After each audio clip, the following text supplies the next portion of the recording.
Okay.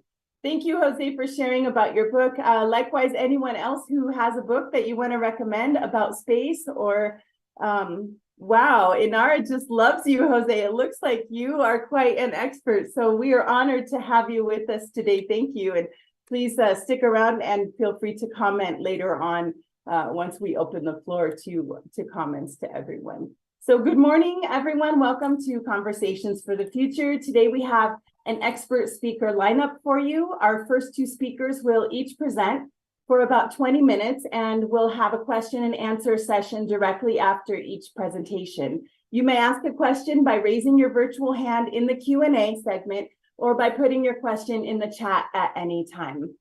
Foundation for the Future is a nonprofit organization dedicated to advancing space infrastructure for the good of America and for the good of humanity. We depend on your membership to fund our initiative. If you're not a member, please check out our membership webpage. We have many different membership tiers to accommodate any budget. If you cannot become a member and prefer to donate to Foundation for the Future instead, you can donate on our webpage. We will add these links to the chat so that you can learn more. Thank you for your much valued support. And now to our presentations. Our first speaker is Stephen A. Dare. Stephen is a Northrop Grumman Deputy Element Lead, Protean Industries CEO, ComFirst Co-Chair, Explorers Club member, Scientist Astronaut Candidate, and Scientific Cave Diver. For the past 5 years, he has developed ISO and IAIA satellite servicing standards. He has conducted laser scanning experiments with the Canadian Space Agency on debris inspection and survey. He's a former National Geographic Society shipwreck co-director. He has led an Explorers Club expedition on microplastic laser surveys and identified hotspots via submersible at below 2,000 feet. His 9 years of experience uses XR, AI, robotics, remote sensing, and 3D printing in exploration and sustainability. Welcome, Stephen. Thank you very much, Rebecca. Good morning, everyone. When we were asked to do this presentation last week, we were elated. Full transparency, I'm a systems engineer. I do a little bit of project management, so the workforce stuff is, kind of extrapolating out from the things that are being built and where we kind of see that future taking us. I developed this with our design and engineering advisor, Ricardo Leon Jimenez. He is former Lockheed Martin, former NASA, and now runs his own design company, Pactica. So what are we talking about today? We're going to be digging into teleworking. Coming out of the forefront of COVID, teleworking was the way the economy kind of had the quick pivot to be able to maintain operations and continue the engine running.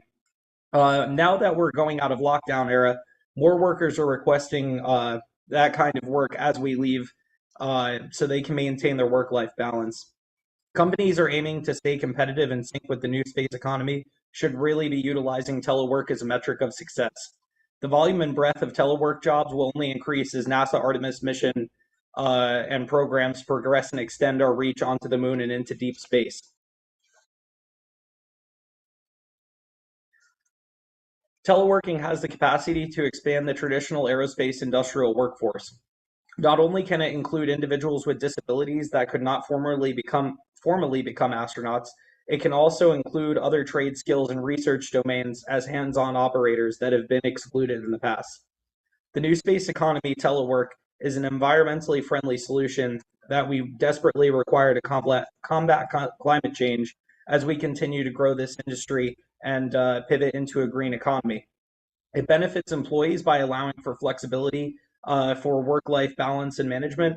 It eliminates the need for relocation for jobs, and it provides the potential for high-value, long-term career growth with job satisfaction in the face of market destabilization due to AI.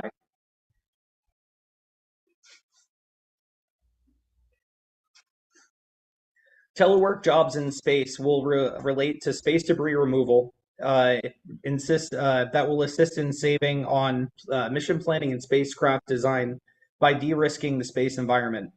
They will promote environmentally sustainable jobs benefiting the UN Sustainable Development Goals with reduction to poverty, good health and well-being, quality education, decent work, and economic growth, industrial innovation and infrastructure, sustainable cities and communities, as well as climate action and partnership goals. This area of workforce development will also provide opportunities for skills and specialties related to future asteroid and comet capture missions for the future of space mining.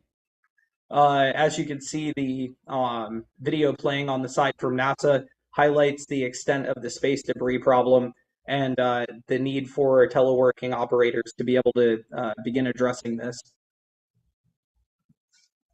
Telework jobs in the satellite servicing industry will also benefit mission planning and spacecraft design. These jobs will also be environmentally friendly and sustainable by reducing waste, improving recycling, and dealing with debris clutter and mitigation for long-term mission planning in space.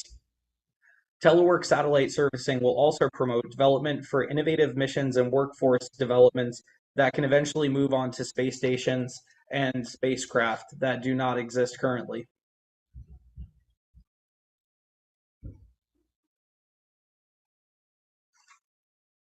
Telework benefits for moon bases and space habitats will provide the infrastructure building and services required by astronauts to afford safe and successful long-term missions on the moon. Benefits will also include developments in careers for mining, surveying, shipping, production, and resource processing on the moon, which are currently required to be able to begin setting the foundation for a long-term persistent human presence.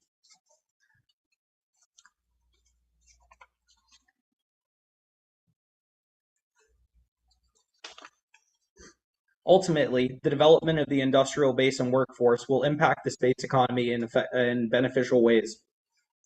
The benefits for telework will lower overall business costs, reduce employee turnover in the aerospace industry, bring new capacities and perspectives towards mission accomplishment. Telework will also provide opportunity for long-term, recession-resistant economic scaling and growth across multiple market sectors. It also enhances recruitment and retention of high-quality, diverse workforces. Ultimately, this will reduce emergency and stress loading within the space economy related to mission planning and uncertainty. By 2040, the space economy is projected to reach $1 trillion as analyzed by Morgan Stanley, with the breakdown between internet, consumer TV, ground equipment, consumer broadband, government utilities, and other market expansion areas. This provides a litmus test of what future careers within the space industry will look like within the telework domain and in terms of ground astronautic presence on the moon in deep space. The in-space assembly and manufacturing, or ISAM, workforce outlook ranges from satellite value chains, human exploration, research and development in science, and other areas. These are predictable and demand will most definitely increase from hundreds of millions to billions per year, which will directly input into the development of the telework new space economy and the possible careers it provides.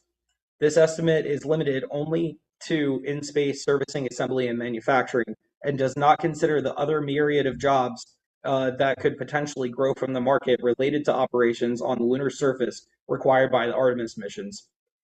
The government will be the initial primary consumer contracting out to private firms, with the commercial sector following as the second main area of growth. The in-space servicing, assembly, and manufacturing supply chain is already starting to diversify into 5 tiers related to systems, subsystems, assemblies, subassemblies, components, and materials, which will relate to the job market growth on Earth to deploy these systems in space, and then the breakdown of telework and other functions across those 5 tiers to maintain those systems.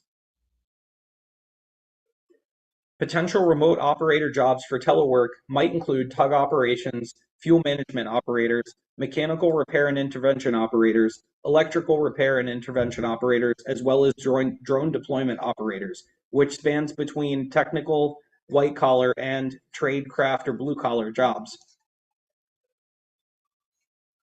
Telework positions in the workforce will expand from low Earth orbit to cislunar and lunar surface operations and continue on to cis-Martian and Martian surface operations, as we have already seen progress through the Artemis program development and will begin to move outside of the government stakeholder frame into the commercial, astronautic, and aerospace sectors.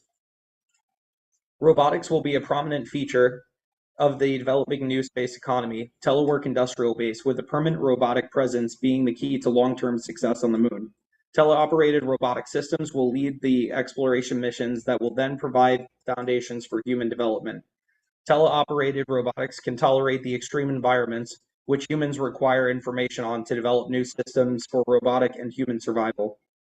Teleoperated robotics can handle a wide range of tools and tasks necessary for developing the initial infrastructure for human survival on the moon and in deep space.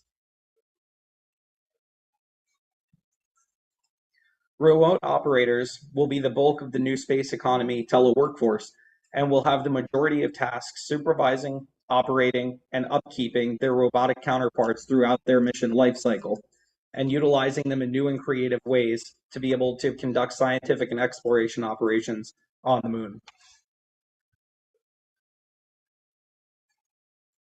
Human factors will also play a critical role within the development of the telework new space economy. Human-machine interactions will be critical in terms of development of this workforce due to the lack of situational awareness on the moon for teleoperated robotic systems. The need for real-time information, the ability for dynamic adoption, and the capacity to multitask and manage multiple robots simultaneously will need to be a key within the workforce.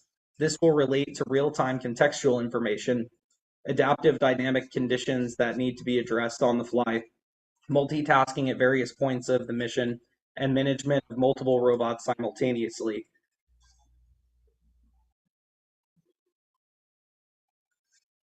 The concept of operations will likely break down as assignments divided between robotic operators, dispatch systems, and overall supply chain or clearinghouse management architectures stemming from the Artemis program.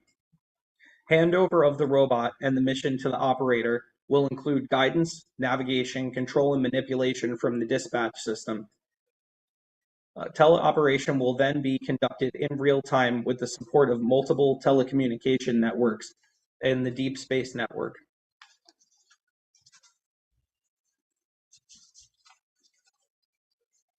We thank you for our presentation today. And we are very happy that Rebecca and April reached out to us to come and present on this topic. Great job, Stephen. That was really fantastic. You know, and you were kind of making me think, is this why Tesla, Elon Musk is making this army of robots, is so that Mars, is that the true civilization of Mars is going to be all robotic? I mean, initially, and then humans will come as the second wave. That's a great question. You know, if you build it, they will come, and hopefully the robots will build it for us, and we can find a nice little middle ground to be able to work with them effectively. That's really, really, it's like, I know we say this all the time, but it's like the future is here. Oh yeah, you know, when Ricardo and I were putting this presentation together, we were kind of future planning, or like you know, strategically forecasting, you know, what is gonna look like what, and who's gonna have what job, what are those gonna relate to, you know, and even articulating it down to those levels. You'll need electricians, you'll need plumbers, you'll need mechanics. Everyone that you have within a 20-mile radius of you know, in your town, in your community, all the support services and products and businesses are going to be required in this to be able to develop these systems, keep them running, and have them be utilized and repaired on the moon to build up the workforce, but also to build up the economy incrementally. So, you know, it was hard to put a line on, you know, who is not going to be needed. We didn't even get to touch in on the on the requirements of educators within this system to be able to train people how to operate these robots effectively, what the mission planners will be doing. So yeah, this is just the drop in the bucket of what we need to be preparing for. And it makes me think about how, in days past, people have told us that, AI and robotics, yes, it's going to take a lot of jobs. Like a lot of people will lose the job they're doing because robotics and AI will take that place. However, many more jobs will open up that we don't even understand yet, that we don't even know about yet. And this makes me think this seems almost like a whole new field that's going to require a lot of new workforce entrants. And Exactly that. You're spot on. It's hard to even fathom. So in some ways you're going to have a new cycling of careers. Things that have been foundational for the past 100 years are going to now transition into the new the new paradigm. So it is a little startling, and there's got to be backup in legislation to make sure that there's a transition funnel for those people to move into those new areas of work. And so long as something like that occurs, it's easy to build these systems, but the thing you don't know about Chat GTP on one side or the other, like we were talking about before, is it constantly needs updates, fixes, and repairs. And uh, those are the things we don't always acknowledge in the day to day. But you could say the horse and buggy went extinct, but now we have cars, and instead of farmhands taking care of the horses, you have fleets of mechanics and production engineers and everyone building the cars or keeping them moving. So yeah, you've got to kind of also expect that wave of change and make sure that the workforce is prepared and set to be able to take that in stride so that everyone is not left out of work. that, and I can see, by the way, anyone who wishes to answer a question or ask a question, please raise your virtual hand now or put your question in the chat for Stephen, and we'll bring it up. Stephen, this makes me think that this is going to be a new wave in tech schools, in colleges, universities, even from high school. And that's really what Foundation for the Future, that's what we do, is we work with Congress to get that workforce going so that we don't have this gap once once the technology is up and functioning. Right now, a lot of the technology is in beta. Once the technology is up and running and we're actually on the moon, we're on Mars, we're in cislunar orbit, we're going out to space, we're going to the asteroids, we can't wait another 5 years for people to learn the skills to get into the workforce. So are you seeing any of this in schools yet? The remote operating field of study? Is it an actual field of study right now, or a certification, or do you have to learn it in-house? That's a great question. So as a parallel, I'm doing my second master's in systems engineering. One of our advisors, Heidi Hammerstein, was environmental engineer and worked for Gulfstream and is now doing HLS work with NASA. She became a systems engineer by doing the work over the past 20 years. Systems engineering was not a formal area of study when she went to school. When I told her what I was applying for, she was like, "That's an actual degree now." So, the things are starting to escalate more quickly in terms of operators.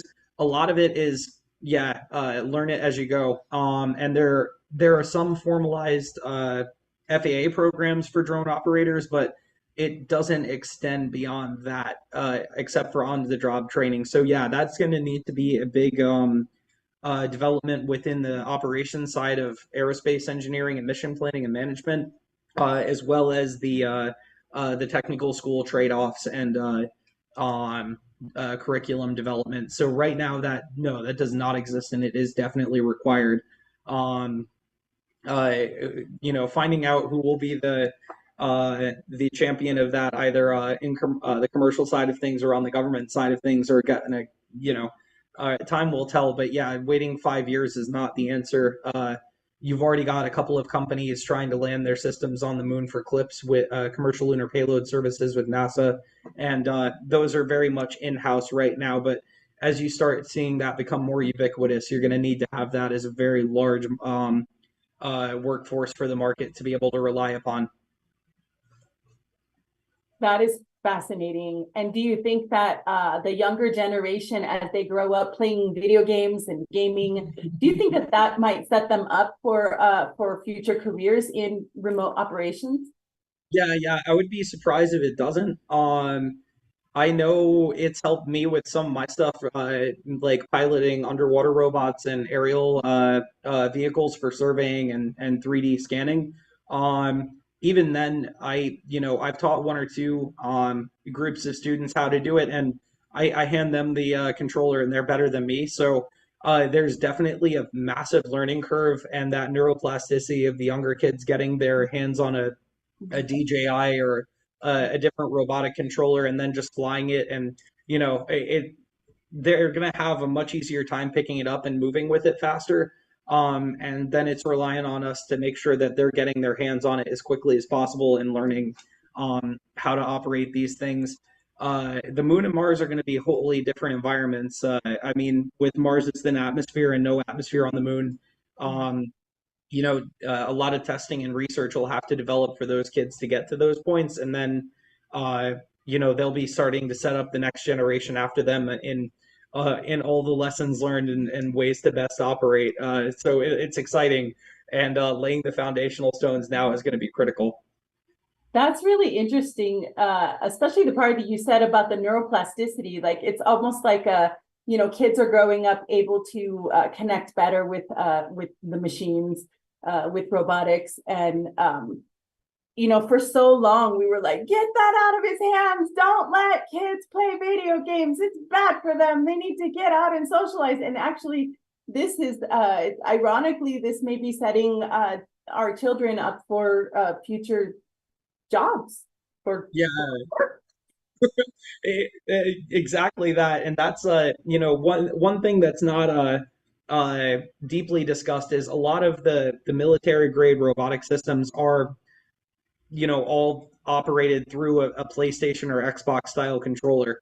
Um, so if you extend that to what we might be operating on the moon, I mean, give it 5 to 10 years, it could all be virtual reality. So you slip on the Oculus Rift or the HTC Vive, you have the controllers in your hand to let alone move the robot and direct the cameras, but the handheld joysticks to be able to operate robotic arms and things like that.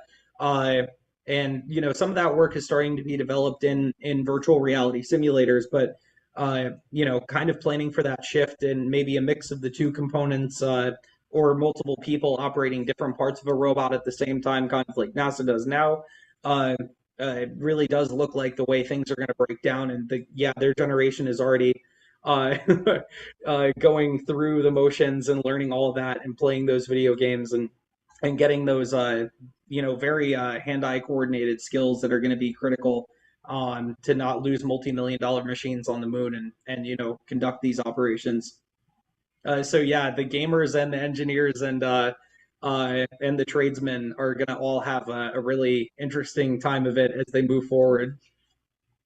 I agree. And do you see this becoming something that, say, at middle schools and high schools, it could be instead of like welding club or Spanish club, they're doing robotics club, and probably they're already doing this. Do you see that happening more and more where teachers, even though they may not have the curriculum yet in their main curriculum, but they could, however, do extracurriculars to help getting these kids ready for the future workforce? How do you see these needs fitting into our current educational system?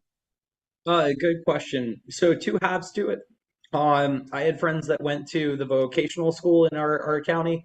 And I had friends so it started just as I was getting into my senior year of high school. A group called First Robotics has started doing that within high schools, and they have a national competition where each school will go and build a robot and test it out, and they're given a mission to complete or a problem to solve, and they'll go through the levels of building the robot, coding the robot, and testing it to get to that point. So that's on the non-vocational side of things. On the vocational side of school, those students are learning how to put together circuits, weld circuits. I don't know if vocational schools have started incorporating machine learning or coding or things like that, But when you start layering those things together, they need to happen in tandem for robotics, especially. You can't have the one without the other. But a FIRST Robotics program that spans both of those. I don't know if FIRST Robotics has moved into the vocational schools, but if you bring those teams together in a county by county paradigm, you'll have the kids learning how to build circuits right next to the kids learning how to do computer aided drafting and design, and then they can pull those together. There are a few undergraduate, graduate, and PhD level robotics programs coming out now. University of Michigan, I just met an undergrad who's moving into a master's to PhD program doing that. There are one or two other schools. It's kind of a niche path from there. So it is not formalized at the levels in younger, K through 8, maybe 10 to maybe grade 10 is where it starts to really proliferate, and getting it down lower from there is going to be key. I don't know how many, middle schools and elementary schools have things like Lego robotics or Lego robots in their classrooms, but it would be interesting to see how quickly kids those ages pick it up. Wow, that is so exciting. And I have one final question to ask for you, and then we'll thank you for being here today. It truly was a great presentation. I learned a lot. I know that our listeners here on live on LinkedIn learned a lot, and our in-house listeners here also. Okay, so my last question to you is Iron Man spacesuits. How soon till we get to be enclosed by an AI robot that we can just be out there working on the moon, and we're kind of meshing the two together, and we just walk around with our Iron Man spacesuits? How long till we get that? That's a really good question. So I know NASA is already working on an AI integrated HUD for the new spacesuits. There is a group out of Austria that works with ESA that has an integrated HUD that does not utilize AI. And MIT is working on a suit that is, can be worn on the day-to-day basis. I don't know if they've integrated AI as a capacity within that yet. Something like Iron Man, maybe 5 to 10 years out, depending on the level of complexity and awesomeness that you require of your suit. Maybe it'll be bespoke. You want a jetpack? Okay, you got it. You don't need a jetpack? Okay, cool. Yes, exactly. It probably a healthy 10 years, but it's hard to judge innovation and how quickly people are moving forward. Spacesuits are a bit of a problem child for development because you're trying to do two conflicting requirements at the same time. So I would say probably 10 years. And hopefully I'm wrong and it's done sooner. Well, as long as it's coming, that's good news for us.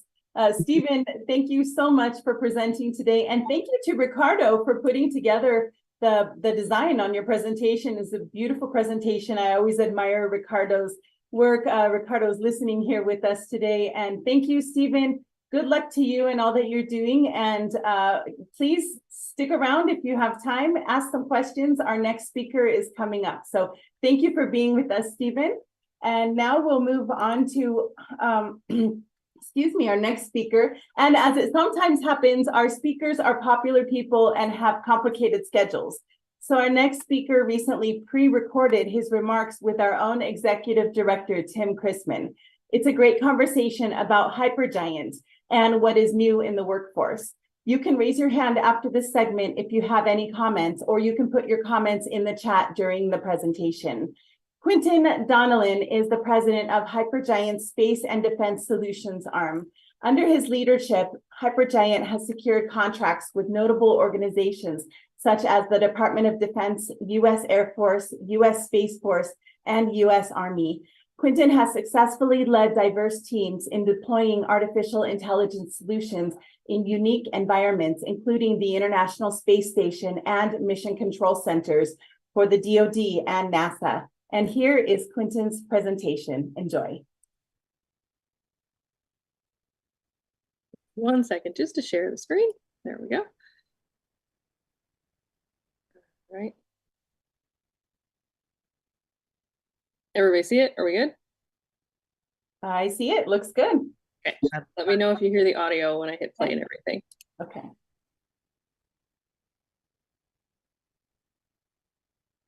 All right. Thanks, Q. Thanks for having me. Yes, we hear the audio. Enjoy. Great to see you again. Tim, thanks for having me. It's great to be here. Yeah, no, so let's start with, just what brought you to Hypergiant? Yeah. Yeah, that's an interesting question. My background spans a ton of different kind of career paths and turns. When I was an undergrad at Texas A&M University, I was working on a space-based imaging constellation. Fast forward, a decade and a half, and my professor was actually working here at Hypergiant. So he was working on kind of a generation of that product that we were developing many years ago, and that is what initially pulled me into this company. There's an interesting story there for folks who are kind of starting their career. You never know what contacts are going to end up pulling you into new career directions 10, 15, 20 years in the future. You really just never know. And this is a really good example of that. I had done a whole bunch of other stuff in that interim time, but this one contact I made as an undergrad pulled me back into Hypergiant. I'm doing different things now here. I've been here for about 4 years. But yeah, it's a really interesting story for sure. Yeah, no, and I mean, your education's aerospace engineering, physics, computer science. Mm-hmm. Despite the rocket on your lapel, Hypergiant does not make rockets. Is that correct? We do not make rockets. That is correct. There's like an announcement that I don't know about at all. No, we are not. We are not acquiring a rocket engine making company or anything like that. We are solely focused on software at this point. Yes, sir. No. And I know we one of the first times we met, we talked about how Hypergiant has fused a bunch of different things. But what's so cool is that has created all this opportunity for people with a wide variety of skills. It's not just that you need PhDs in computer science. You need that breadth of skill with what you're doing right now. Is that right? Yeah, in our early days of Hypergiant, if you will, we were pursuing a number of different, I'd say, quote unquote, moonshot type projects. Yeah. And in that era of the company, yeah, we amassed talent across a tremendously diverse skill set, and having people in your team who have done wildly different things, it's really hard to convey to people who haven't been in an environment like that how fundamentally empowering that is, and how you as a company just think differently when you can leverage those diverse mindsets, when you have people who are aerospace engineers, rocket scientists in the same room as who are strategists or who have worked on technology or who have worked on more of nanotechnology or kind of the hard engineerings, and then software engineers all in the same room. The way you think as a company is just different, and it's part of our DNA for sure. No, and you say this thinking difference in our DNA. There's on your LinkedIn page it says tomorrowing today, and the location is deep space, and it's got an actual number of kilometers to you, and that's fun. That's like a cool thing that is different. And software development, this could happen anywhere. It could happen in deep space. It's not, but it's just a fun way of weeding out the people who look at that and are like, oh, I don't like that. They self-select out. It's perfect. Yeah, it's important to do things that are fun. It's important to be associated with a company that is aspirational in their thinking, right? Our gaze is beyond the horizon, if you will. And when you have that mentality, it generates excitement, and it's just fundamentally super fun to work here for sure. Yeah. Well, and so what do you do at Hypergiant? Yeah, great question. Hypergiant, we are a software company. Yeah. What we do is we deliver software products to our client. Okay. We are really focused on kind of addressing we like to call them these tactical operations use cases, right? So one of our biggest clients is the United States Air Force. Yeah. You walk into some operation centers within the United States Air Force, let's say NORAD, classic huge joint operations center in a mountain, let's say. You've got operators who are looking at dozens of different screens, trying to determine what in the air over North America is a threat. Do I need to take action? Is there a plane in distress? There's all this stuff, right? But people are looking at weather data, they're looking at radar data, they're looking at social media feeds, they're looking at, again, dozens of different things. Our company comes in and tries to stitch all of that together into a unified picture so that you deliver to an operator a very concise, low cognitive load way of visualizing that footprint. Now, what I'm talking about is a very Air Force specific use case, but that generic, operating center flow of coming in, providing a unified view where operators can do their job efficiently without being drowned in data, right? And that's the big thing is these days, whether you are scrambling jets for NORAD or you're doing food distribution in a timely manner across, the United States, you've got essentially too much data. You've got way more data than could ever be useful to you if it's not distilled in a way that says, hey, here are the top 3 things for you to pay attention to. If you don't do something in the next 2 minutes, you're going to lose this truck, or this thing's going to be a problem, or this thing's going to be a major problem, but you will no longer have the ability to do something with it. So that general workflow we are attacking with software user interfaces, artificial intelligence, big data decision tools to really give that person sitting behind those screens, whether they're in commercial, Department of Defense, whatever, the ability to make informed decisions as quickly as possible. No, and the way you were describing this reminded me. So I've been playing with computers since I was 4. So that involved DOS in the Wayback Machine. For those of you kids, we had to program everything. We had to program open game. It's disgusting. But it sounds like what Hypergiant's doing is building a graphic user interface for the 21st century based on the amount of data coming in. Yeah, that's correct. You think about, it's not just data, it is data. It's tons of data. Yeah. It's also these decision aids. You're talking about, you can't open a web browser without being inundated with news around artificial intelligence, large language models, right? So it's the idea of how do you stitch together those things?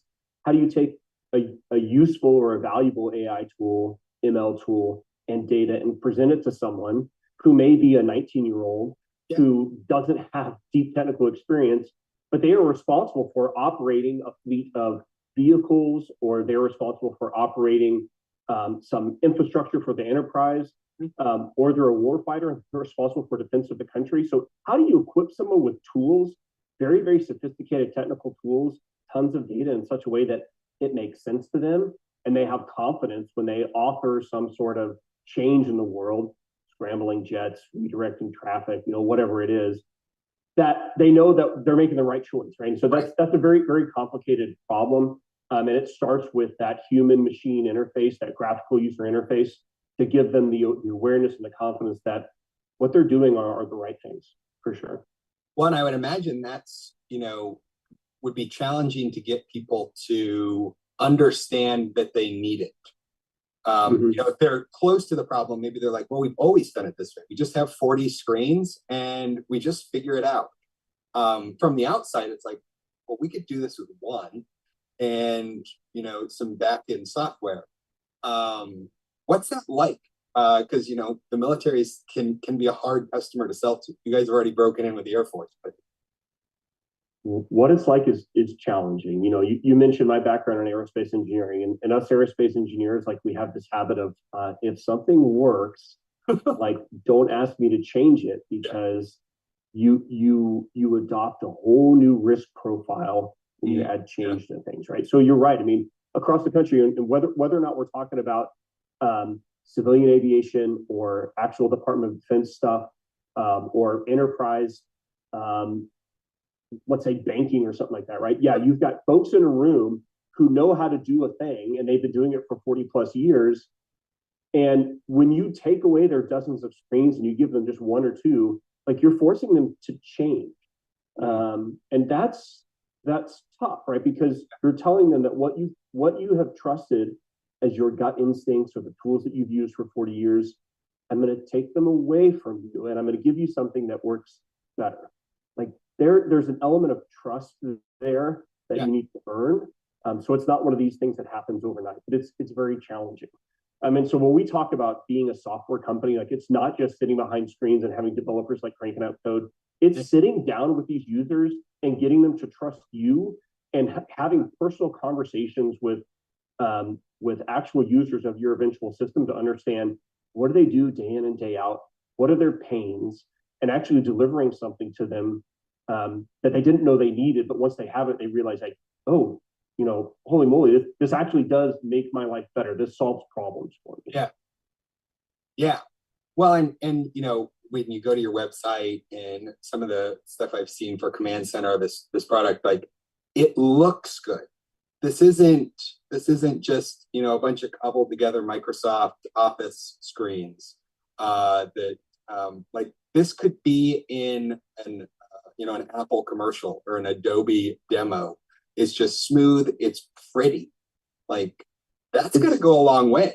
It almost goes all the way, right? Like it's hard to describe how important working with tools that look and feel good is. You know, a lot of the feedback, you know, we'll roll into some, you know, 4-star general in the Air Force with a highly technical briefing, and at the end, one of the top comments is always, "This stuff is great. All of the engineering, like brouhaha you showed us, is great, but your stuff just simply looked better than anything I have ever seen."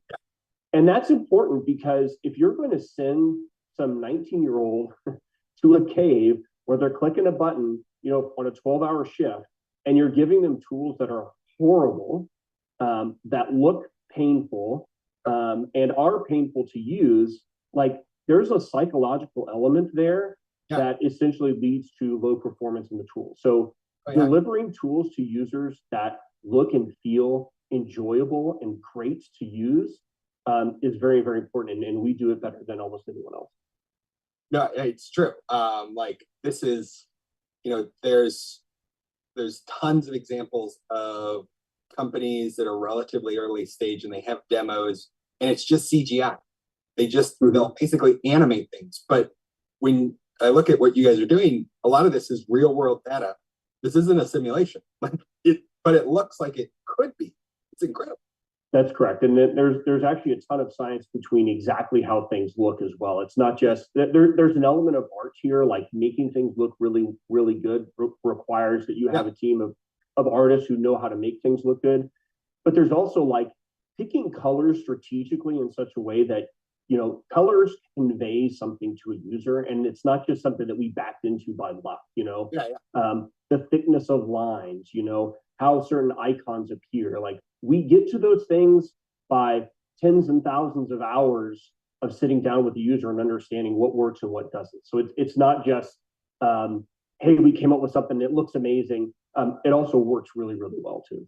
Yeah, no, and that's one thing that stood out when, you know, I looked at the leadership team of Hypergiant. There's, you know, the CEO, CFO, the standard C-suite, but then there's a chief design officer. I'm like, wait a minute. This is like, sure, places like Adobe, Microsoft, Google have this, but that's not common in, you know, the stage where Hypergiant is. And I think it's reflected in how good everything looks, feels, and functions. So it's cool. Yeah, you know, when you look at some of the more traditional Department of Defense prime integrators, you know, like design is kind of an afterthought, or it's designed by engineers. Yep. And I am an engineer, so I feel confident saying this. Like, we are good at certain things. Designing user interfaces are not those things, right? So being able to have as a first-class citizen design at your executive level, I think that speaks volume, because we treat it at the same level as technology, for sure. Yeah, no, it's cool. And, you know, getting to that point and baking that into your DNA makes it easier for everybody else who comes in later, because then the engineers like, this is just what we do. So that has to be handy. Yeah, so I know, you know, this month with conversations for the future, we're talking a lot about workforce development and what that looks like out in the real world. You know, Hypergiant's been growing. I think according to LinkedIn, you guys have grown 22% by headcount in the last year. What's it like looking for new talent right now? It's, in some ways it's, we kind of have an unfair advantage because we have a unique mission. I'm proud to work for a company who is working for the Department of Defense, who is very mission oriented. We're starting to see a few other companies kind of like take on this mantle, which I'm very proud of. It seems like, some American institutions are kind of eschewing like the traditional Silicon Valley thing of, poo-pooing Department of Defense or whatever, but rather embracing that. So, we are kind of on the crest of that wave as well. And so in some ways, folks come to us because they're excited to deliver something to a mission oriented company and help, push forward national security. So that's one. We, at the end of the day, whether or not we're working for the Department of Defense or enterprise customers, we're building stuff that just looks state of the art. And so that helps as well. Yeah. It is, it's an interesting world to recruit in out there. I'm certainly not an expert recruiter, but one thing that's a challenge when you're recruiting for, national security interests is like finding folks who are willing and able to do things like get a security clearance. Yeah. And there's an easy button here, which is like, I'm just going to go and pilfer folks who have existing security clearances from other companies. That doesn't actually, in my opinion, increase workforce development as a whole for this country, right? So we really embrace taking those non-traditionals, folks who have never worked for a defense contractor, who have never been in the military before, and training them, upskilling them, giving them an opportunity to get a security clearance if they've never had it before. And that's something that I'm really passionate about, because that will fundamentally increase overall workforce development in this country, not just like creating mass between companies, if you will. Yeah. No, and that's a huge issue in a number of these technical fields. It's just a circular economy of the employees going from one to another. And what kind of people though are the ones that are the ideal candidates for what you're looking for?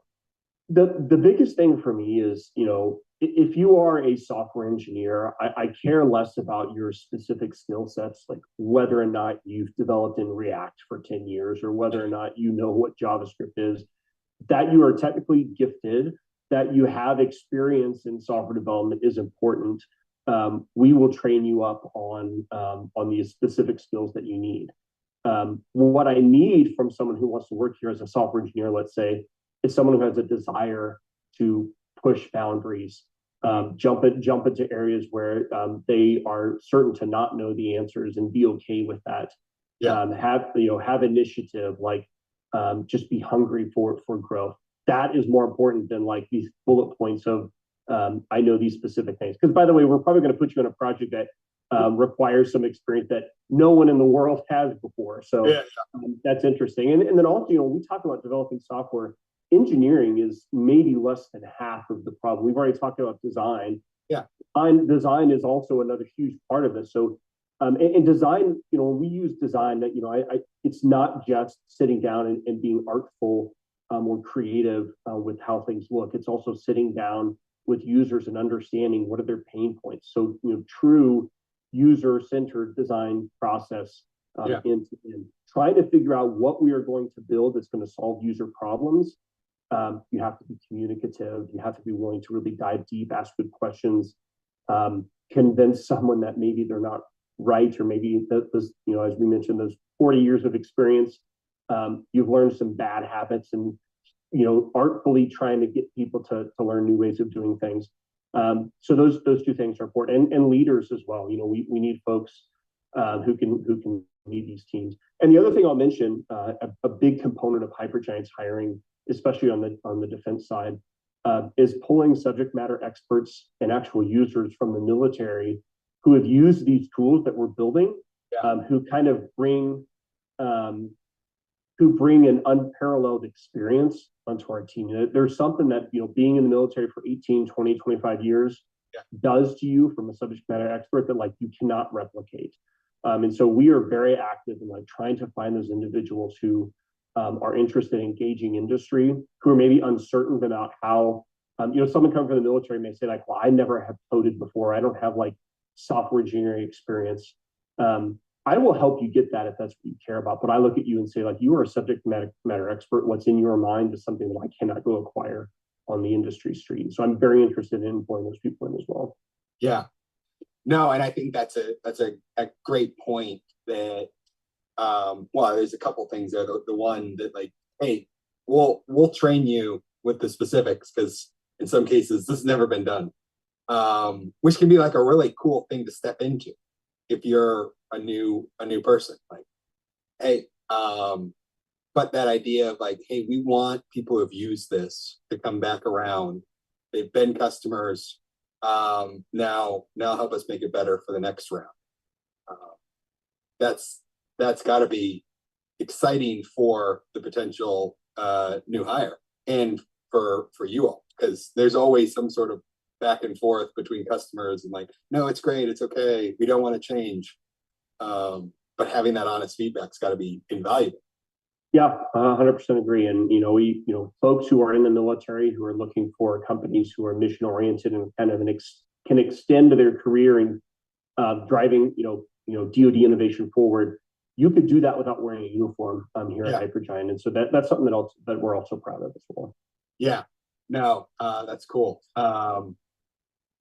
I know we're getting close on time. One thing I did want to make sure I hit on is, so when people go to your careers page, there's two sections. There's Hypergiant Industries, which is the official name, but then there's Hypergiant Galactic Systems.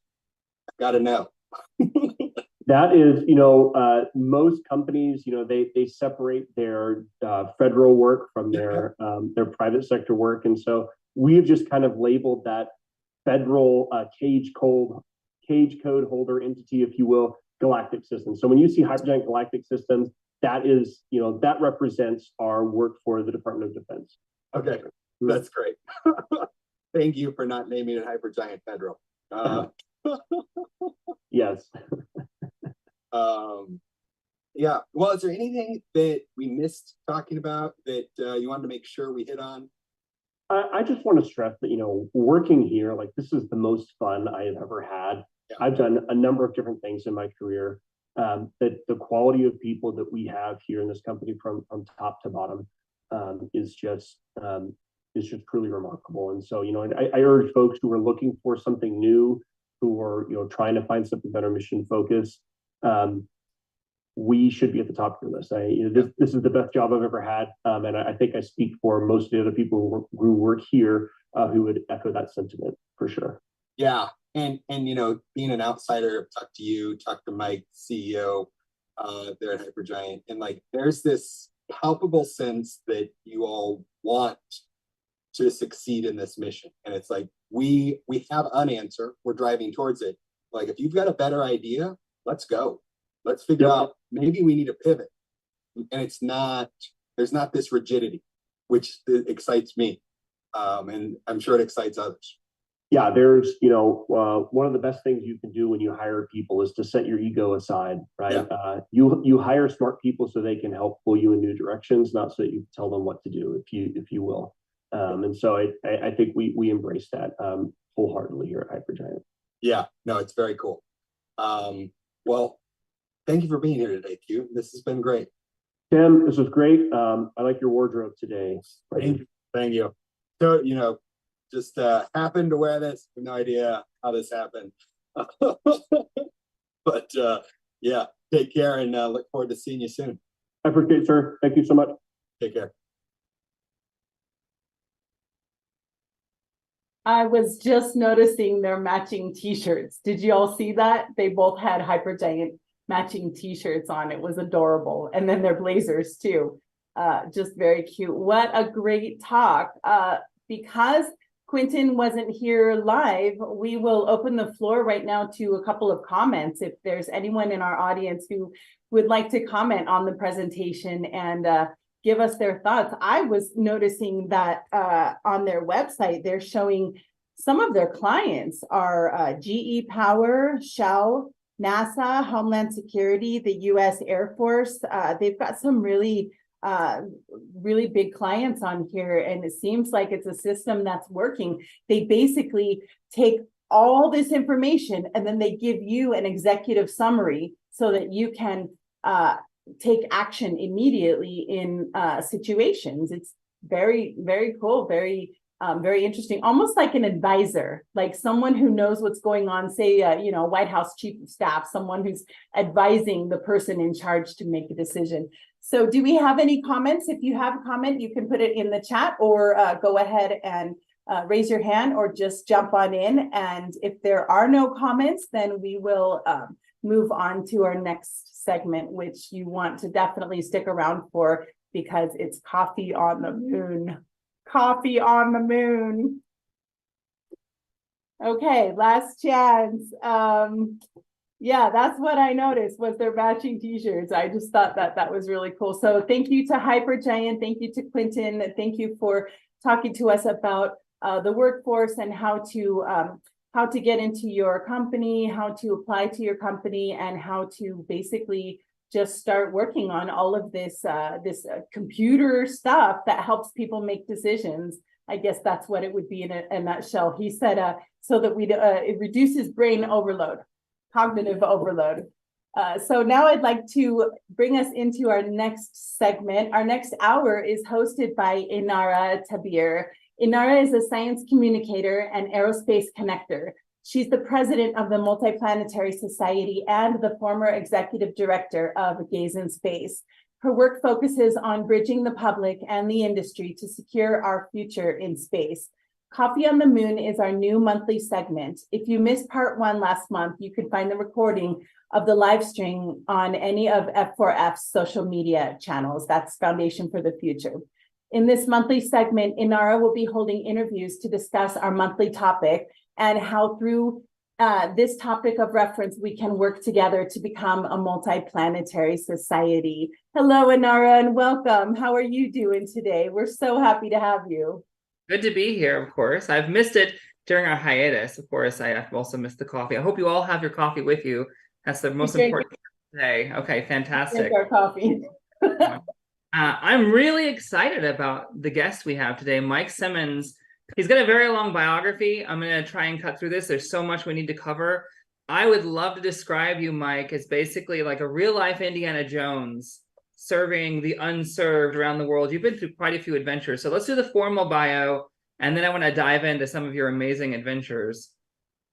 Sure, and I brought coffee. It's early here. Woohoo! Good, fantastic. It's always the go juice. It's our real rocket propulsion, right? Yep. So Mike Simmons has been an amateur astronomer and outreach leader for 50 years and loves sharing the sky with others. His outreach activities began in the 1970s with the Los Angeles Astronomical Society and at Griffith Observatory, where he operated the Zeiss 12-inch refracting telescope for the public. In the 1980s, Mike founded the Mount Wilson Observatory Association, a support organization dedicated to improving the experiences of visitors to the renowned observatory. Mike's outreach efforts in astronomy went international following a trip to Iran for the solar eclipse of 1999. In one of his return visits, he led a group of Westerners to Iran to observe the rare transit of Venus alongside hundreds of Iranian amateur astronomers in 2004. In 2006, he traveled to Iraq with observing equipment donated by American astronomers to their enthusiastic but isolated Kurdish counterparts. His online assistance of amateur astronomers and educators around the world also increased as the internet expanded. Seeing astronomy as a universal interest that transcends cultural differences, Mike founded Astronomers Without Borders in 2006 to unite astronomy and space enthusiasts around the world through their common interests. During the UN-declared International Year of Astronomy in 2009, Mike led the effort to organize the Cornerstone Project, 100 hours of astronomy in more than 100 countries, with an estimated 1 million people looking through outreach telescopes in one night. Since retiring from Astronomers Without Borders in 2020, Mike has joined Blue Marble Space Institute of Science as an affiliate research scientist, where he launched his latest nonprofit venture, Astronomy for Equity, using astronomy to bring science opportunities to marginalized communities. He also co-founded AstroGear Today and One Sky Expeditions, and joined the board of directors on the International Dark Sky Association. Mike is also a writer and photographer who has contributed to publications including Scientific American, Astronomy, and Sky and Telescope, where he was a contributing editor.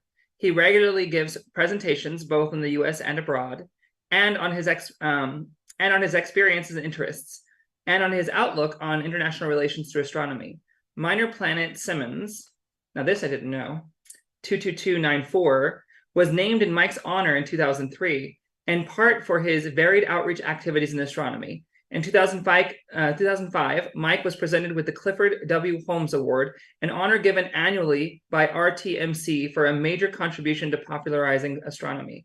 In 2009, Mike received the prestigious G. Bruce Blair Award, given annually by the Western Amateur Astronomers for outstanding contributions to amateur astronomy.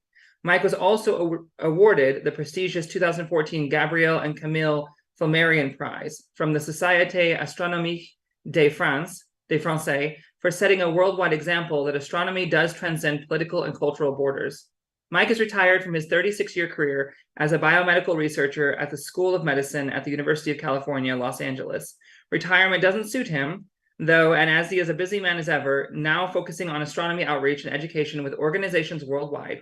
He lives with his wife in the Santa Monica Mountains of Southern California and has happily become a doting grandfather. My goodness.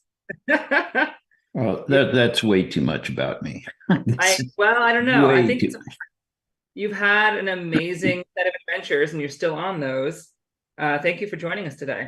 Yeah, I'm delighted to be with you, and I'm looking forward to this. So I think we need to start at the beginning. You've done so many amazing things. They're very inspiring, but a lot of people might listen to that biography and think, well, this guy's a superhuman. I can't possibly do any of this. I can't possibly attach myself to this, but you're very big on making sure there's access for everybody. Can we start back at the beginning? How did you get started with this? Did you always know you wanted to be involved in it? Did you always know it was possible? Where was your entry point when you were younger? Yeah, I get asked all the time, how did I get into astronomy? I don't remember. I mean, I was just very young. I was fascinated by the planets and wanted to see them. I'm old enough to remember Sputnik. I was really into the space program.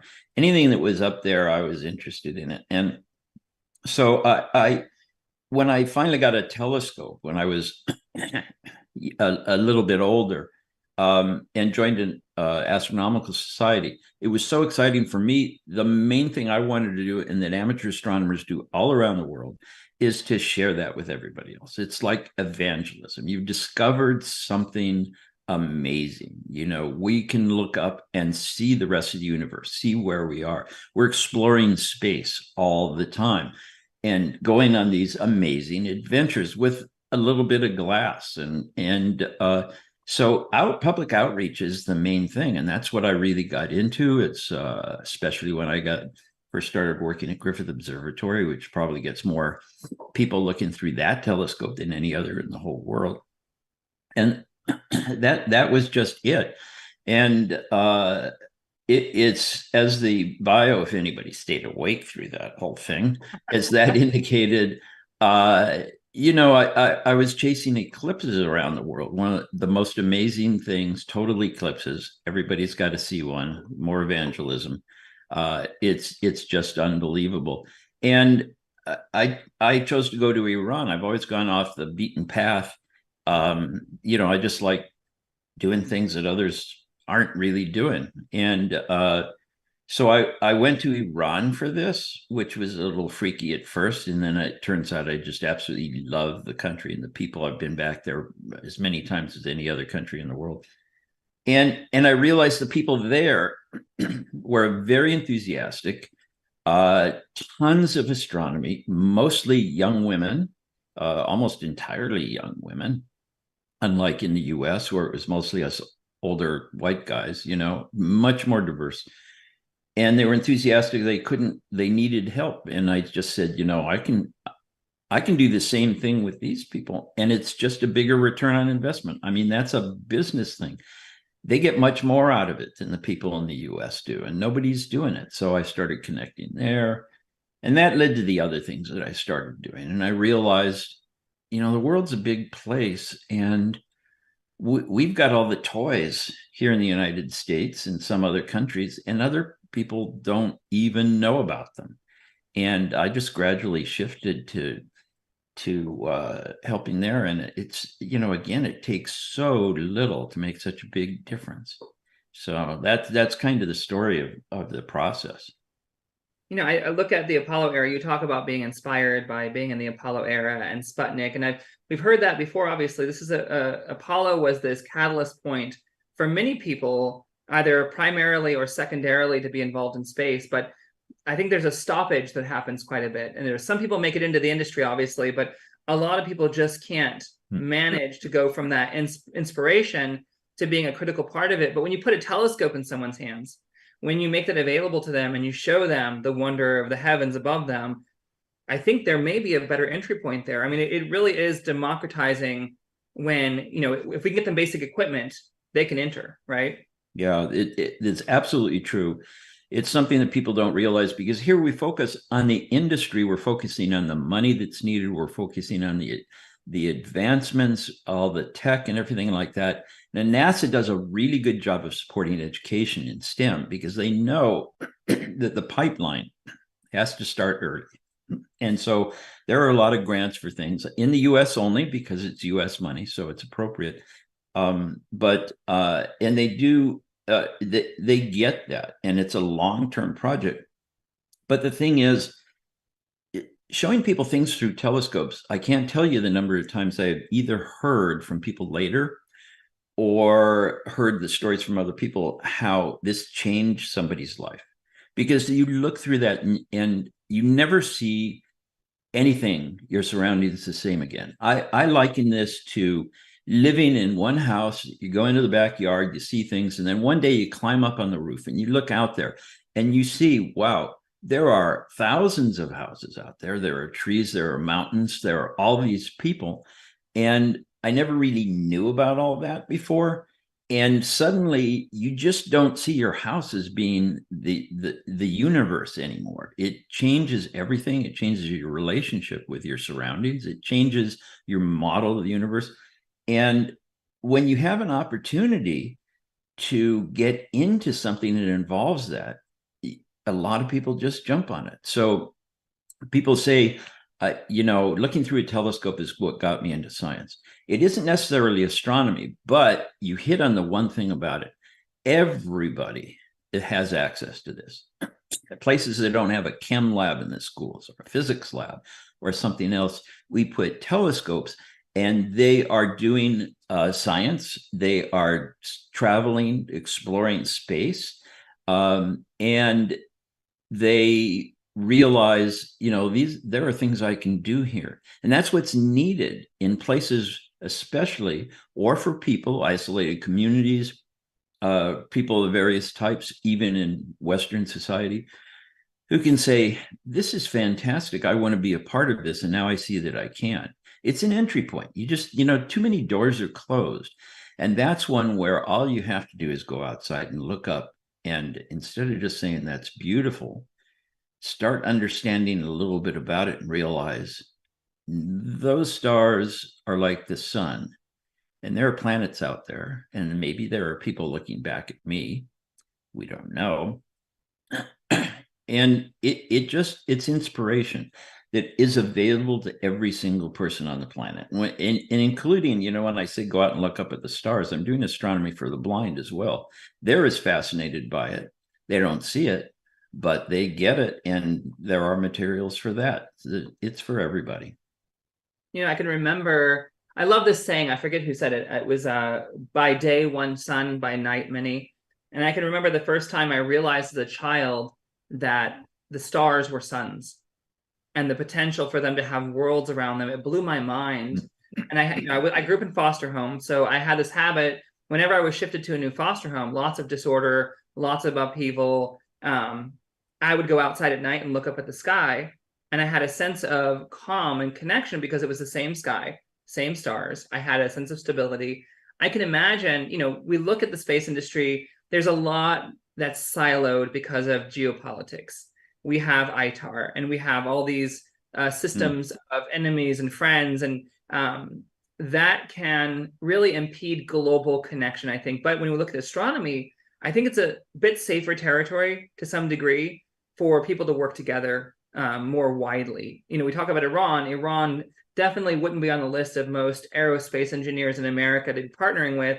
But when it comes to astronomy, there you are in Iran. Talk to me about what got you there. Why did you go to Iran? What was that like? How did you see things shift when you brought your program there?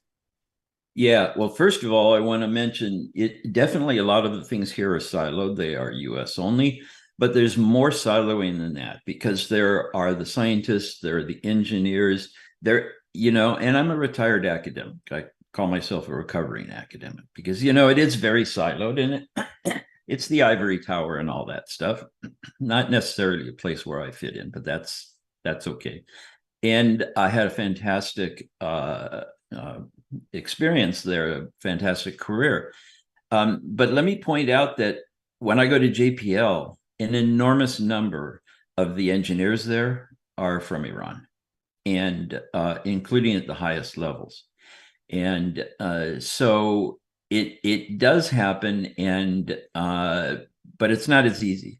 Now, as far as astronomy, yeah, it's completely different because there's no technology. I can't give a telescope to people in Iran legally anymore because of the sanctions there, but they're able to get them now. And when you go there, you know, the thing is, if you're out at night with a bunch of telescopes and a bunch of people, this is like some sort of meme, but you don't know who you're talking to. You don't know if they're rich or poor. You don't know where they're from or anything else. I met a guy that ended up being my very best friend for many years. We spent the whole night looking through telescopes at one of these events. And in the morning, we looked around. We couldn't recognize each other until we spoke. You know, it's a really anonymous thing. And it's the same thing in every place. So how did I end up in Iran? Well, as I said, I'd been going to eclipses, a few of them. In 1999, there's a big eclipse that went across Europe. Most people were going to Turkey if they were traveling for it. And that's what I was planning on doing. But then it goes back a little bit. I actually had gone to one eclipse in Bolivia that was going across a 21,000-foot mountain, and joined that team to climb it and try and get to the top at the time of the eclipse and observe it from there. I wasn't on the summit, but there were other people who were, and some of us at various levels. It was an amazing experience. And the company that organized that contacted me and said, hey, there's an eclipse going through Iran in August of '99. And we want to do a trip there because they did trips, and you can be the eclipse expert. And I said, I don't know about that. That doesn't sound like a good idea to me. And he said, no, it's absolutely fine. There's no problems, blah, blah, blah. And I said, well, I'm Jewish. And he said, yeah, so am I. I go to synagogues. And I thought, okay, this is not the same as what I expected. And I did a lot of research. It was still a very freaky thing going there. And I found immediately nothing about the country was like what I understood. They absolutely love America. Everything about it. That I have a fake polo shirt from Iran that somebody gifted me because I said that's kind of cool. Disney is huge. All these things. Not you know, they're just copies without permits, but you know, what are you going to do? And they would come up to me on the street and say, where are you from? And I'd say Americans. Oh, we love America. We just don't like your government. And I would say, yeah, I don't like it either. And I've been there under different administrations. Doesn't make any difference which one. I don't like them. They mess things up. and we continue to do that with Iran. And I would say, you know, if it was somebody I knew, I could say, I don't like your government either. And they say, no, we hate our government. But I wouldn't do that to strangers on the street because you never know. It's not worth it. I got into trouble a few times, and I don't need that. It takes time. That can happen here too. You gotta be really careful with those, you know, the cross and crown rules. People get touchy. Yeah, absolutely. And so It was completely different than I thought. The freedoms of women is completely different than I thought. The astronomy is a good example. You know what? I'm going to show you something. Can I share things? Yeah, I think April, does he have sharing capabilities? I do. Okay. Here's something I'm going to show. It's just, well, let's see.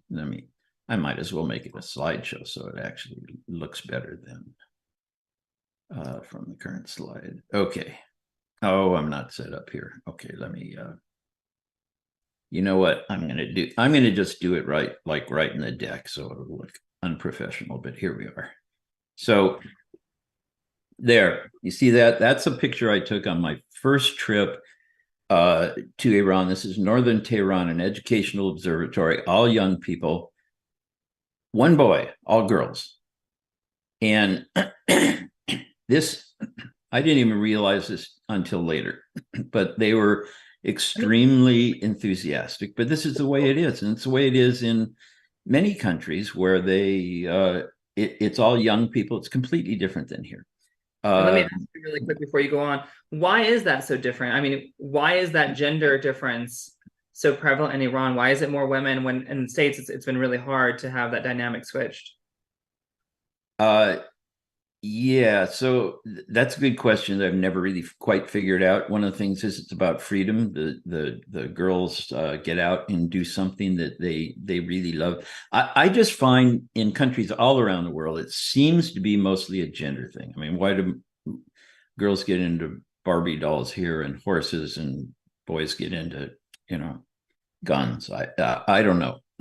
But here in the US, it's really, there was a big push years ago when I was younger. A bunch of us got into it, and it just hasn't grown the same. It's changing now. So we're the aberration. People here talk about, well, why is it like this? And almost there are so many things. The US is so different. The West in general is so different than the rest of the world. Just look at the other 90% of the world, and they're not the same as here. We're not the norm. We may, whether you think what we're doing is the best and everything else, but and this is why I started doing this, looking beyond our own borders, looking at other people. Diversity gives you a chance to learn something about yourself and where you fit in. It doesn't matter if you're just, a male white guy with the power. You look at everything else and you realize, yeah, I'm the unusual one. And and it shows you the possibilities. So there's so much to learn from just traveling to another place that's so different. That's why I like to do that. When I first started traveling, I go to Iran or Iraq or someplace else and say, wow, I found something that's just like us. And now I'm so used to it, I just see everybody as the same people in different clothes. And if I find something that's different, fundamentally different, it's kind of shocking, because we're all humans. We just grow up in a different place. I think it's interesting. You're a space explorer in the sense that you use this connection with space to explore humanity and explore the world. This astronomy took you all over the world, and you connected with people, like Iran, Iraq, the Kurds. Are there any things that stand out, any stories that stand out for you? Or were there any moments that made you decide to dedicate your life to making astronomy open for everyone?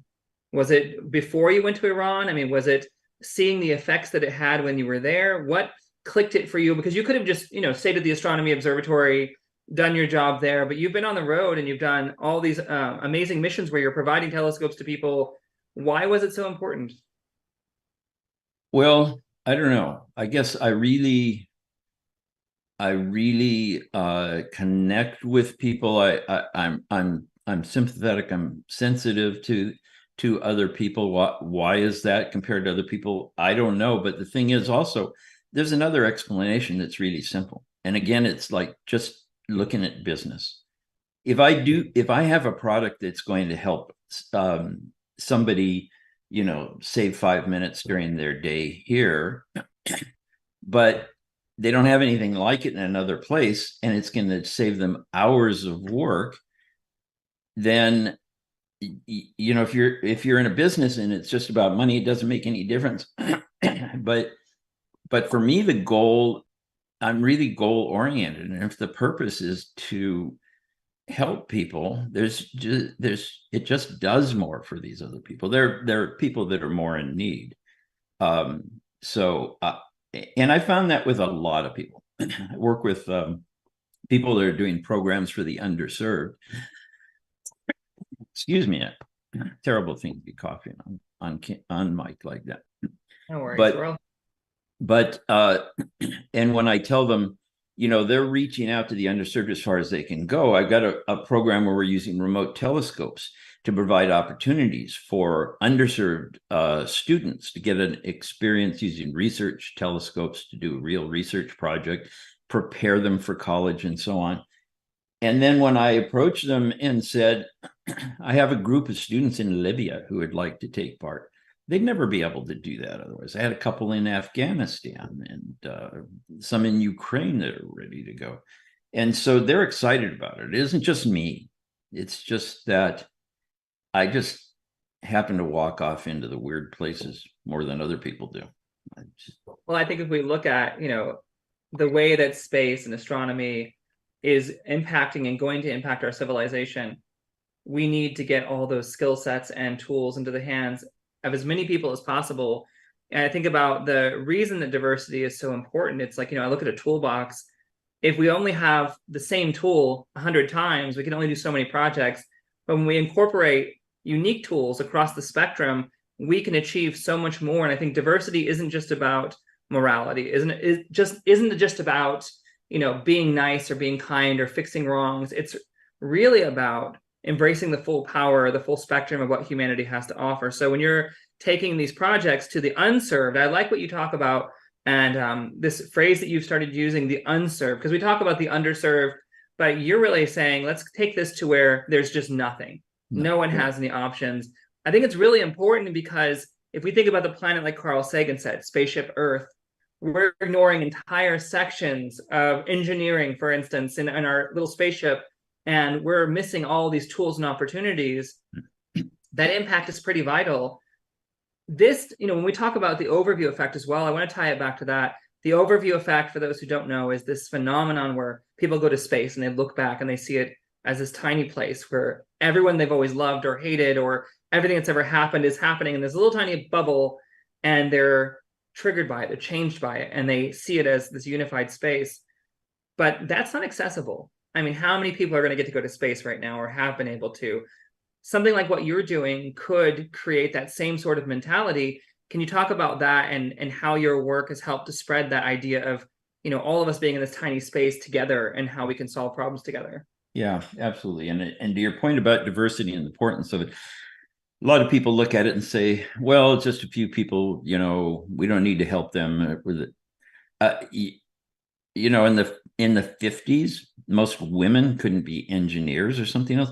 You're cutting out half of your workforce. Why would you do that? It doesn't make any sense. The more people, if 1 out of 100 is going to turn out to be a star scientist or engineer, you need a lot of hundreds. Why cut it in half? It just reduces the odds. So yeah, diversity is absolutely critical, as well as the fact that you get people to think differently, look differently, and do things differently. If you're in a room and someone's choking to death, you scream out, "Is there a doctor?" You don't go ear by ear to the people you pre-select and say, "Are you a doctor?" You scream it out and you want everyone to answer. You want to see who's got the skills. So I think you're right. We have to pick up as many as possible. Yeah, absolutely. And that's really important. Now, back to the overview effect. Okay, so you and I have talked to astronauts about what it's like to be in space. And this is something I've been involved in for a long time. With Frank White, who wrote the book, The Overview Effect, and the Overview Institute that I'm a founding member of. And it's fantastic. I've had the opportunity to hear from them directly what it is like for them, what the experience is like. It isn't just seeing, oh, I don't see any borders, because you can do that with pictures. They see the Earth as a planet surrounded by stars, because you can see the stars right down to the atmosphere. So when we look up and we look at the moon or Mars or something else, we recognize that's a planet out in space. They see the Earth as a planet in space, and it just doesn't make any sense anymore to divide it up and fight over it. But as you point out, you know, fewer than 1,000 people have ever gone into space. Now we're getting more people into space now. I never thought I would make it. Now it's actually more likely that I'll make it sometime while I'm still here. Not very likely though, but I've been out in space. I've been exploring space by looking up and seeing it. The way I look at it is we are in Spaceship Earth. Originally, it was Buckminster Fuller who said this about Spaceship Earth. And he said, we're all passengers on Spaceship Earth. Marshall McLuhan said, we're all crew members on Spaceship Earth. We have to take care of it. But how do we know that? How do we recognize that? Well, look, when we look out into space, we're looking out different windows on Spaceship Earth. And we're looking at the same things, and it's a rotating platform. So if you're on a restaurant that's going around, and you say to your friend, you're on the phone with somebody on the other side of the restaurant, oh, look at the lake out here. And he says, what lake? I don't see any lake. I see downtown. And then 10 minutes later, he calls and says, oh, I see the lake now. Yeah, now I see the city. Well, so then after a while, you realize it's all the same thing. And that's what we're doing. And so it's one that you look out and you see the enormity of it. You see our place in it. You see our neighborhood in space that you've never noticed before. And then when you share it with others, you realize we really are. I mean, I hate the term we're all in this together because people say it all the time. Nobody acts like it. But, you know, when I look at that picture of the kids in Iran and the other pictures that I have here, it's all the same. We're just looking out different windows. So astronomy is the overview effect for the rest of us, and it really does work. So talk to me about astronomers without borders. Let's get into the specifics. You know, it's easy to say, let's do this for everyone, let's help people. And there's a lot of, you know, high-minded individuals out there that like the ideas, but there's some nitty-gritty needs that aren't met often. And it's pretty hard to get the money where it needs to be.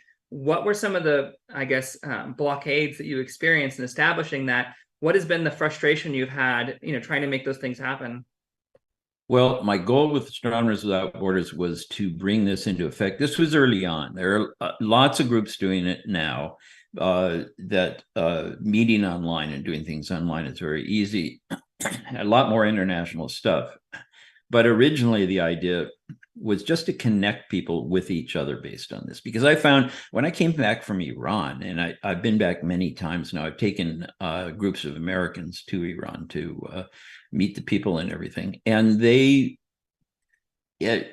one example, a friend who was very hardline, he was the type who would say, well, this is this enemy country and we need to bomb them or whatever. And then when he saw me showing pictures of these kids and talking about they don't have any telescopes, his response was, we got to get them telescopes. I mean, how can we help them? So that made it personal. And so that's what that does, is it turns the, you know, you seeing the so-called enemy's face and meeting them, hearing about their kids. I mean, that changes everything. So that was really the purpose of that. And as far as roadblocks, I'll tell you what, the idea was such a massive hit that everybody wanted to join. The problem I had was keeping up with it. I wasn't pushing it. It was just yanking me along. And that's because these amateur astronomers are everywhere and they wanted to meet with all the others. There were spin-offs, like one group, it was students in Iran who were amongst the most active. And they started a program called StarPeace, which was having star parties, that is, bring out your telescopes and observe together at borders. So they did this, arranged it at the border of Pakistan and India, where they couldn't get very close together because they were, you know, it was militarized so much, but they could see each other. Bringing the Iraqi Kurds into Iran. Iraq and Iran hated each other because they had this 8-year war.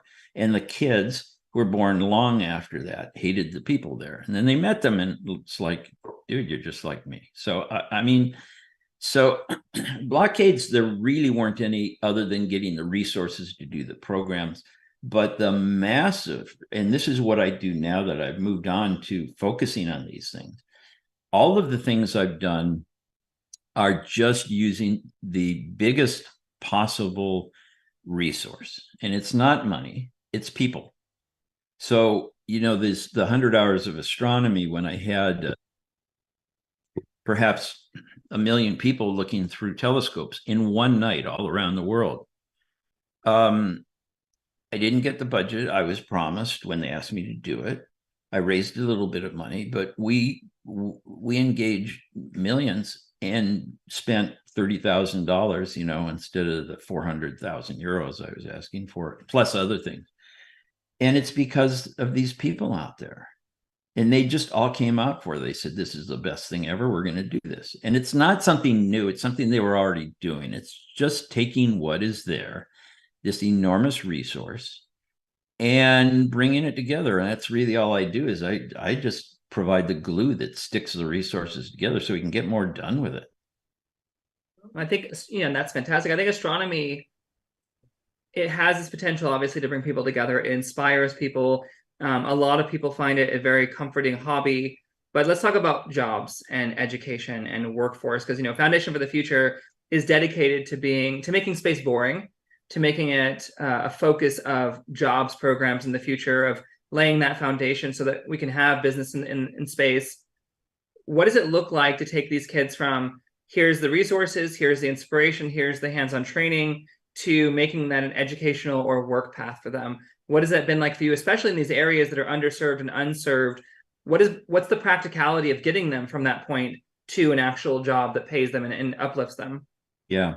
And I want to point out too, Astronomers Without Borders was a past thing. I'm not involved at all there. It's Astronomy for Equity that I'm doing now, where I'm focusing on what I learned can be done, how these things can be done. I know very well how we can do very big things with very little and do a lot of good.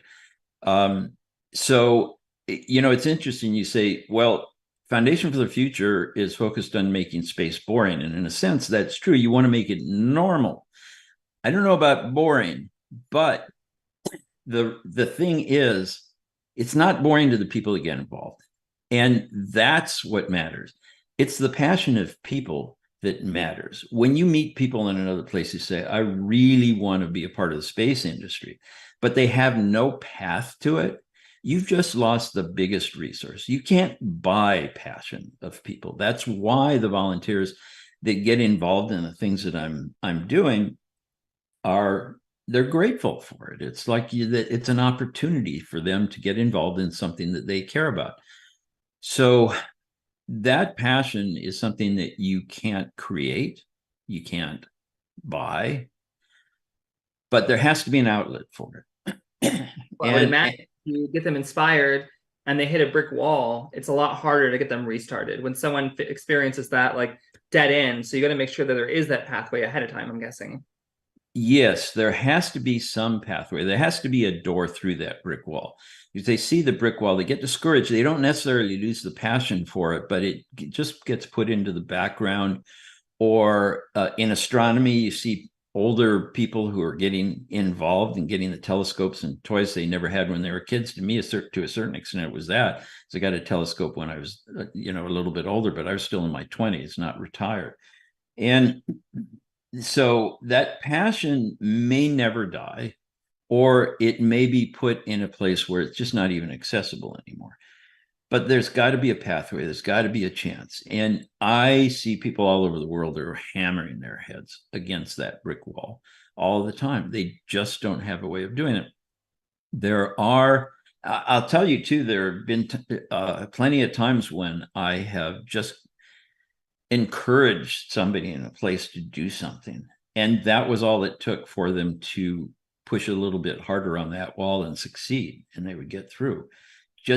Sometimes it's all they need is, they don't see it there, but if somebody says, oh yeah, you can do this, they'll keep at it. that inspiration makes a big difference and does change lives. But really, for the bigger question, there needs to be an opportunity for people to do something. And if there isn't, the students these are students in tech fields in Benghazi, in the university there. They're brilliant. One in particular is a real leader. He leads the group. They don't have an opportunity like this. Will this lead to something else? It's hard to know. It might inspire them. There needs to be something more of a path, what they get next. But they have no opportunity whatsoever in, there's something else I want to bring up. There we go. Okay. Here's something I want to show. This is the idea here. Okay. So people will say, what's the difference between equality and equity? Well, equality, you give everybody a chance. Like you give people a scholarship to go to college. If they're not prepared, they're not going to make it. And that ends their career right there. Now they're discouraged. They can't do it. Equity is bringing everybody up to the same area, not to give them the same thing, but to give them an equal shot at it. And that's what we're trying to do, is to prepare them, give them an understanding of something that others have. Anyway, one student, I didn't even know this. He's in Kathmandu. He contacted 10 people. 9 of them didn't write back. I always write back because you never know. And I found out later, after I was friends with him and he was here in the US and everything, that I said, yeah, you can do this. He wanted to continue grad school in the US in astronomy, astrophysics. And I said, yeah, you can do that. Why not? And because of that, he tried, he made it. And, but when he came here, he went into grad school at University of Massachusetts, and they assumed everybody could code. He'd never been exposed to it. He had a horrendous first year dealing with that. So he was not prepared. A lot of scholarships based on need will wash out because they're just, you can't give a computer to somebody and say, here, use this, if they've never seen one before. It doesn't work. Yeah, those sort of assumptions definitely lead the wrong way. I think it's important you're talking about the difference between equality and equity. When I talk to my kids about this, I say, I've got three kids, 17, 16, and 13. And equality is like putting dinner on the table, and you've got, a couple of teenagers and you've got a toddler that's crawling, and you're like, well, I put dinner on the table. You all should have eaten. And, equity is, I want to make sure my kids are healthy. I care about them. They all need good nutrition. So whatever it takes, I'm getting you to the table. If I have to cut your food for you, I'm going to do it. I think that's a really important, difference, because equity is about actually caring that everybody gets what they need, and not just saying, good luck, I gave you all the same thing. I don't think we hit that difference soon enough. Really, it's like very fresh. And so many people have been left behind. When we look at Jerry O'Neill's vision in the 1970s with the High Frontier, this idea that space could be this place to create equity, he was really talking about equity for those that have been left behind. It's mind-blowing that he hit on that so early, but now we have this opportunity. We've got about 15 minutes left. Mm-hmm. Can we dig into astronomy for equity? Because I think this is, your next big adventure and mission. I want to make sure people have the opportunity to help you build this and get you what you need. Can we talk about what it's going to be, how it's structured, what the outcome is? Well, yeah, and it's based on all the principles that I've mentioned here. Just using existing resources. I'm all about, this is business again. It's all about return on investment. And, I see too many people getting grants for $1 million to do something that people have already been doing it. And they're going to try and do it in a new way and make it work. You know what? Astronomy for the Blind, for example, this is all about, I know people doing this. I know people at NASA and elsewhere who create content for this. There are books, there are do-it-yourself things, there are tons of things. Lots of experts who would like more people to experience this. And I know people around the world who are doing it. So who want to do it. I know a few, but they're the ones who are reinventing the wheel. we don't need to reinvent the wheel. We don't have to depend on those people who are self-starters to go out and do this stuff. But these people just need to know that this stuff is available, and they need a little mentoring. Like, how do you do that? How do you talk to a blind person? You know, what do you do when it's just not familiar to them? So there's no entry point for them. So the whole idea is we bring them together in a group. I've done a little bit of this, but you know, I need a coordinator for this. Anybody that's really good and is interested in these things, I can use volunteers. I'm putting this out way too broadly, but this is a good audience. So a little bit of coordination is all that's needed to make these things happen. Bring people together. It's like a workshop, except it doesn't stop at the end of the day, you know, and because nobody does these things. So it's a community that keeps going. That, for a lot of things, getting things out into rural communities, always with existing stuff. So I mentioned the remote observing, the astronomy for the blind, astro buses. There are groups I know in Africa, in a few countries. I mean, there's 1.5 billion people or 2 billion people or something. Well, there are a few of these astrobuses, and nobody comes into the cities to go to a planetarium, especially since there are only a few on the whole continent. But they take the science out to the communities. That's the only way to do it. And I know people going to Batwa, which is pygmy communities, which is extraordinarily underserved, completely unserved. In so many ways, and you know, as one supporter put it, you don't know where the next Stephen Hawking is going to come from. I see people all over the world who I call diamonds in the rough. They're brilliant people. They're self-starters. They're amazing, but they're starting in a place that just doesn't give them the opportunities. You don't need to hand them something. You just need to remove the shackles that hold them back. And they do amazing things, like the student from Kathmandu. He's doing amazing things now. So other things, let's see, what other types of programs? There are amateur astronomers around the world who are doing our work here, bringing STEM to people everywhere through astronomy. I've been to places, you know, and it's not just Iran and Iraq, but Algeria and Tunisia, Morocco, Bolivia, you know, places all over the world, Brazil and so on. And Ethiopia has a tremendous program where they're using both space and astronomy together. They recognize it's the same. And they're out there doing the work of bringing science to people.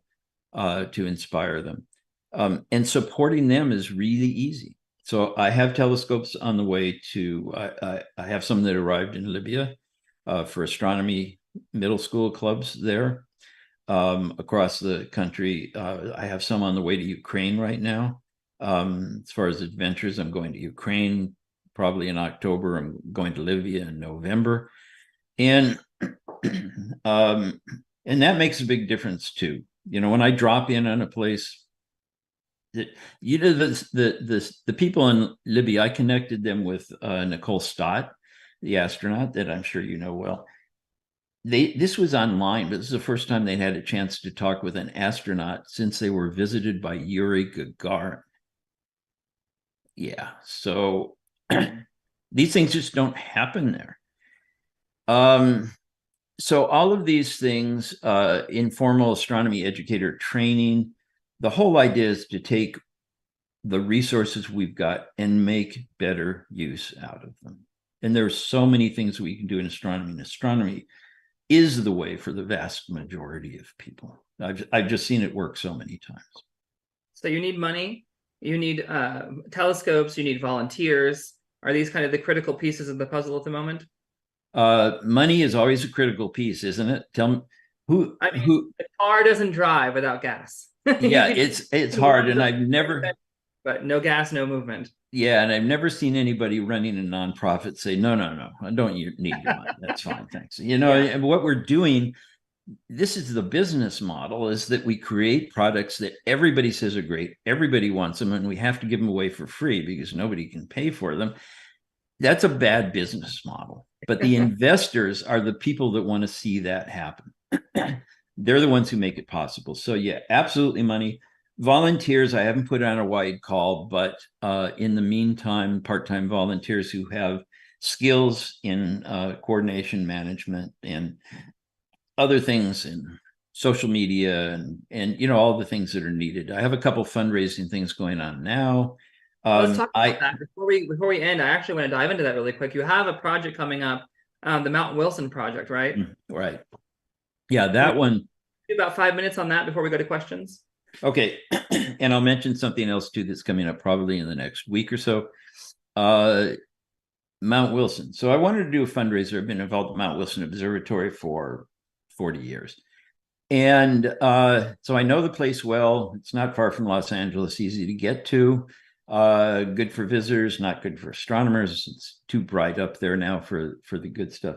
But it's an incredible place. We're doing an event on the night, actually the night after Hubble made one of his most important discoveries at the 100-inch telescope. We'll be in the 100-inch telescope dome, celebrating the centennial of the photograph glass plate from 100 years ago, on which he discovered a certain type of star in what was called the Andromeda Nebula.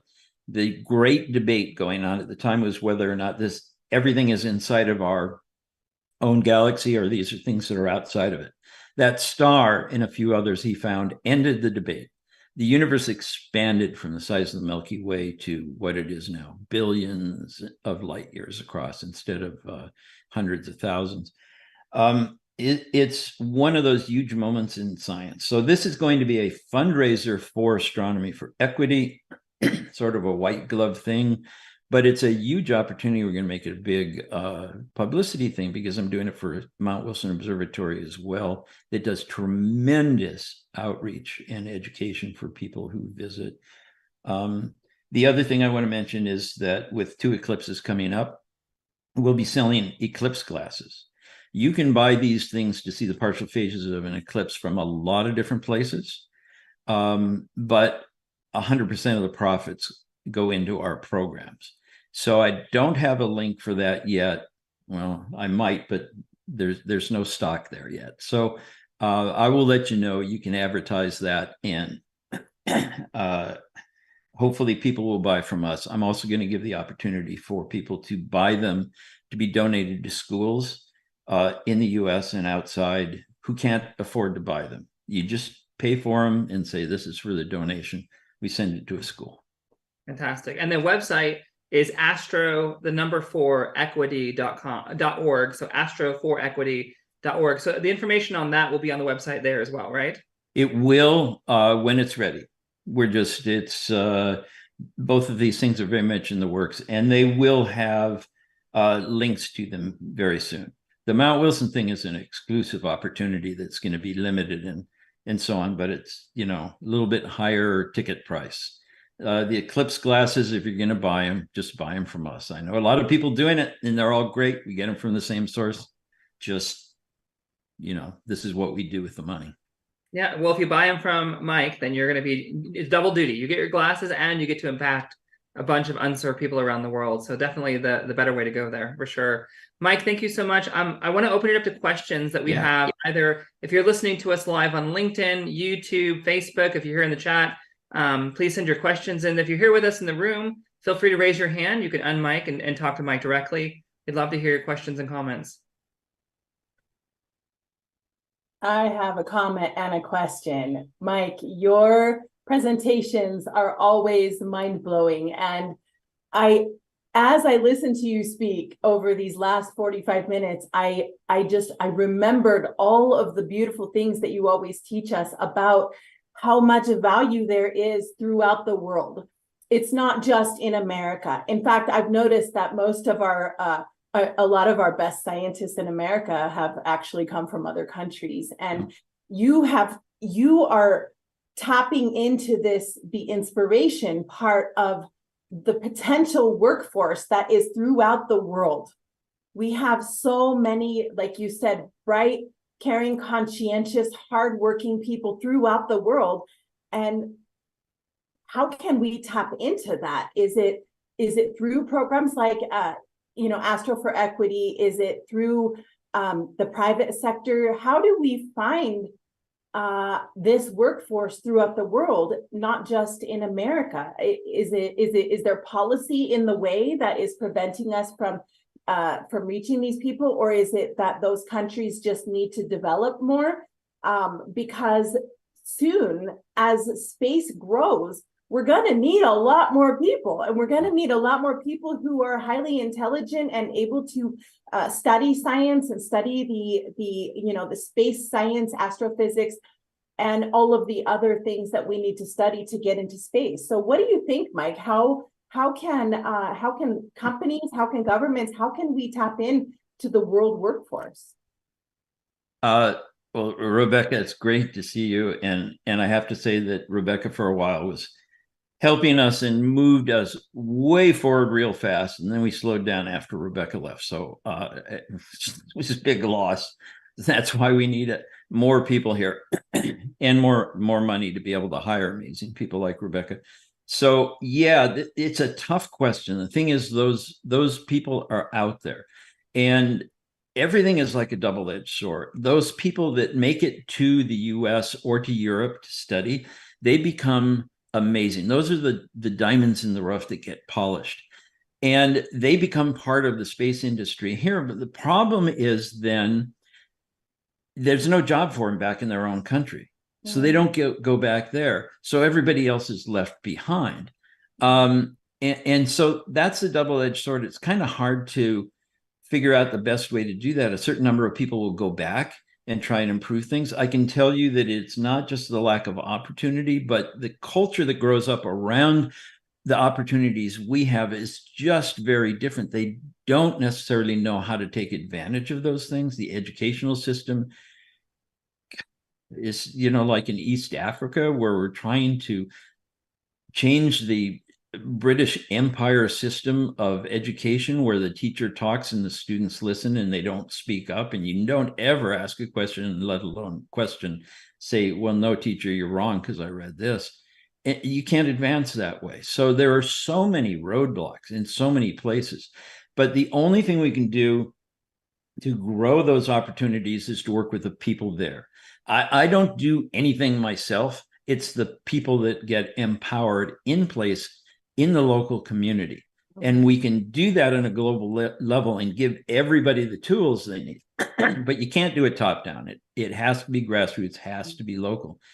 How do we do something broader than what I'm doing and get the people here? Well, first of all, when I went to Ethiopia, I met a lot of Ethiopian scientists who came back to the country for the conference. I was invited to speak there, and they're working for NASA and everything else. And then they speak, and then they go back to their jobs, and they're not in the country. I mean, they're doing a great job there in the country, but in other places, I don't know. There are so many problems to take advantage of the talent that is out there. It's like your background, Rebecca. There's just an ocean of talent out there. And how do we make use of that?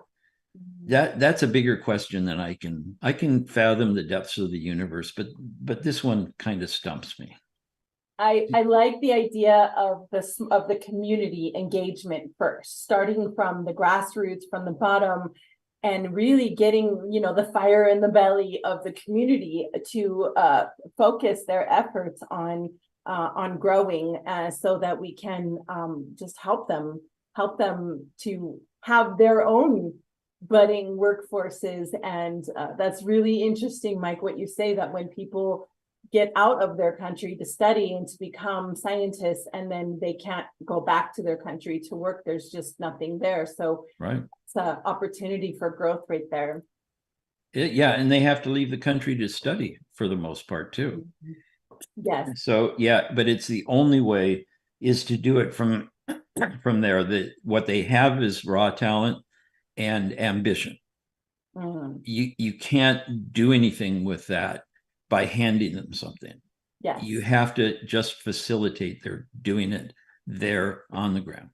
Beautiful. And that's going back to what Inara was saying about equity. Like, that is equity right there, is when that is equity. you're empowering others to build their own futures. And Mike, what a pleasure to have you today. I have another question, and also the floor is open I know a lot of our listeners right now are listening through LinkedIn, so they can if you're listening on LinkedIn, you can put your questions into the comments on LinkedIn.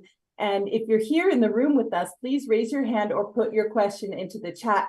And we are about to wrap up in the next couple of minutes. Mike, my last question to you. We are creating a list of books that are our favorite books for enlightenment towards the space sector. Do you have a book recommendation for us? Oh gosh, I ran out of time for reading so long ago. I used So we think you should write a book, because your book would be really good. I can't tell you the number of times people have said that. And every time I look at anybody I know who's an author and see what they went through, it just terrifies me. So I don't think I can do that. I don't think I have the patience for that. But yeah, we've got Jose. Yeah, maybe Jose can help you. He's got a beautiful international book that is based on space science that I think we'll hear about it next week. So Mike and Jose, maybe you two can get together and get some thoughts out. That would be great. Sure, We would love to hear more from you, Mike. Thank you so much for being here today. And Mike, I miss you. I miss working with you. Thank you for having me as your communications director for the time I was with you. And I'm always your cheerleader for Astronomy for Equity. And thank you, Inara, for being our Coffee on the Moon hostess today. We really appreciate all of you. And Jose, is it true? Do we get to hear from you next week? Will you be our speaker next week with Inara? I wish I could, but next week I'm busy. But I told Inara in October that would be fantastic if it could be. Okay, and also Inara, if you want to meet with Jose during the week and pre-record, we can always do a pre-recorded segment. Absolutely, Jose, why don't we do that? I think that's a really good idea, because I really would love to get the word out. You know, your book just came out. I also think we need to get Jose and Mike together. The two of you have a lot of similar ideals about humanity and where we need to go with the future. So there could be some cross-pollination here for sure. And you'll be in Madrid next week, right? I'm sorry, say that again. Yes. In Madrid. Okay, well. Okay, but let's follow up, because certainly I would love to be with you, Inara, recording something, and with Mike Simmons in any activity. Congratulations, Mike. It was a wonderful session. oh, thank you. And, you know, I think the overwhelming popularity vote goes to the Death of Death book this week for Conversations for the Future. Each time we do C4F, we collect book recommendations, and Jose, you're the winner this week. We all want to read your book, so you can be sure that we're going to check out the YouTube video that you sent to us, and also check out your book on Amazon. Thank you. So maybe we can say live long and prosper always. Live long and prosper. Beautiful words from our author and poet here. And so thank you everyone for being here today. As a reminder, you can become a member or make a donation on our website. Please don't be shy. We do depend on funding from outside sources, from people who are our supporters. So please be a supporter, and also come see us next week. We've got Conversations for the Future next week, same time, 10 a.m. Eastern, 10 a.m. to 12 p.m. Eastern. And that will be on Tuesday, August 15th. We will see you all next week. Thanks for being here today.